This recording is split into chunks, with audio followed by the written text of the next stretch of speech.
Hello. Oo, thank you.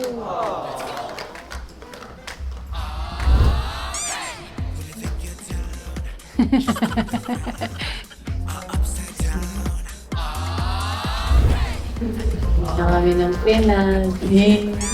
Miss ko yung pamilya ko, aso ko. Ang saan nila. Nagisan niyo pa ako. I'm ready. Ready to go. Ang ganda ng dito ako dati. Sa temple. Dito ako nag-meditate. Tapos dito ako nagkakape.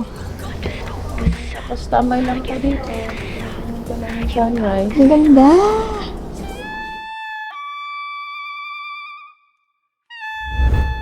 Magpa-pray lang kami dito.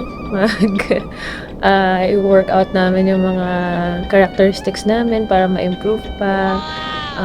I think para mas maging malalim din yung friendship namin. We will pray together. Sabi ko sa temple to, so dapat wag maingay. So paano magdodojon kami ng tahimik lang, tapos yung opening spills namin, bulungan lang kami, kasi nakakahiya may mga monks. Lumampas yung ingay, yari. So, that's later. Yan na, nagre-ready na sila. Sorry po. Sorry po.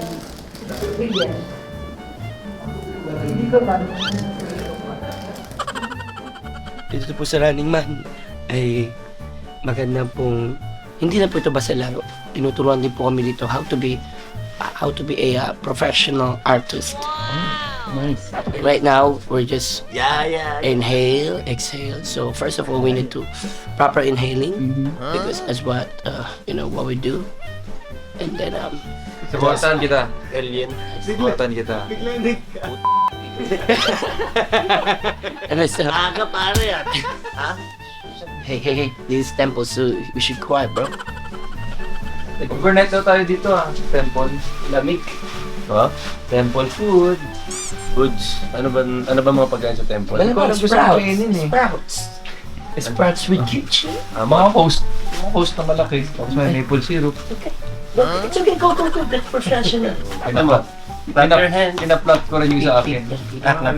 Ito po yung literal na yung mga hidden talent po ng ibang runners ay they can clap their feet. Pits. Kasi it's 4. Pits. 1, 2, 3, 4. Duh! Pag dalawa, Foots. Bulburet pa.